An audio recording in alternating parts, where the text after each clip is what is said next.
Hey everyone! I've been thinking for a while now that I wanted to make some videos for YouTube because I had some ideas for tutorials and things in mind that didn't really translate very well when I photographed them. So here we are.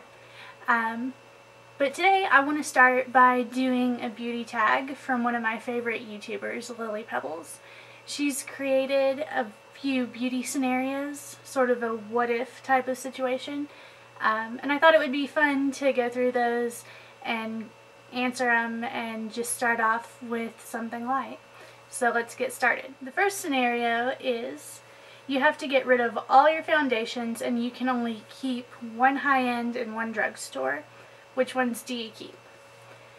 I don't actually have any drugstore foundations that I would keep. I never really have found one that matched my skin tone and didn't oxidize and wore well throughout the day. So as soon as we got a Sephora here and I realized that they'll just give you samples that you can take home and try, I've never gone back. So unfortunately I don't have one to recommend for you.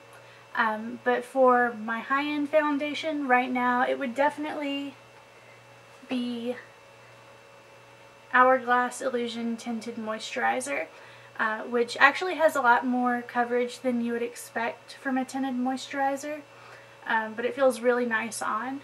I haven't reviewed it yet, but I'm going to because I like it a whole lot. The second scenario is you go for an interview and the lady interviewing you has lipstick on her teeth. Do you approach the subject or ignore it completely? I think I would probably say something about it just because I would want somebody to say something to me if I had lipstick all over my teeth. But there's also a really good chance that I would just be socially awkward and not mention it at all. The third scenario, you're not feeling yourself and need a pick-me-up. Which lipstick do you put on to make yourself feel beautiful? Without a doubt, it would be Givenchy Le Rouge in Magnolia Organza. It's a very pretty, warm, bright pink. You can see that I've used it a lot already. There's a huge dip on the top. And it's just one of my favorite colors to wear. The fourth scenario on Lily's list is you go back in time for a day to your teenage years. How would you do your hair and makeup differently? I probably wouldn't do a lot very differently just because I didn't wear very much makeup when I was a teenager, and my hair was constantly in a braid or a ponytail. But I would tell myself to back away from the tweezers, for the love of God, just because my eyebrows have never recovered from over tweezing them when I was, in middle school and high school. So I definitely would change that. Next up, you ask your hairdresser for a shoulder-length pixie lot haircut, but they hear wrong and give you a pixie cut. Do you A, smile, say thank you, leave, and call your mom hysterical? B, cry in the chair and things get awkward? Or C, complain to the manager and demand a refund? I don't think I'd actually mind having a pixie cut because I keep my hair pretty short lately anyway. But if a hairdresser gave me a cut that I just completely didn't want, I do think I'd probably get a refund if I hated it. I wouldn't be all that mad because I'm not very attached to my hair, but, when you're getting a service, it's always best to make sure that you're paying for what you want. The next scenario is your friend surprises you with a 4-day city break and you have 1 hour to pack. Which do-it-all palette do you pack in your makeup bag?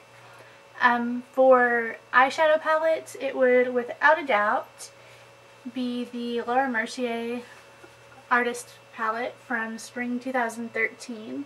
It's a really pretty, just neutrals and purples, which are colors that I wear almost every day.